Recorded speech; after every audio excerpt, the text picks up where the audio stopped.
ntagende bakaniye ati ntagende kabisa urabona ko ni ibintu bidasanzwe ukibaza icyo se aba bantu bavuga bati umutoza ntagende biraza kurangira bite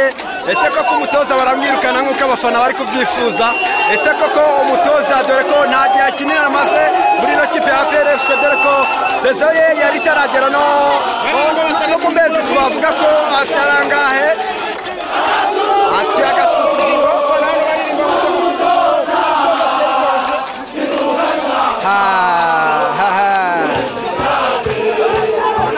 ibintu biraza kugorana rwose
ati ni umureyo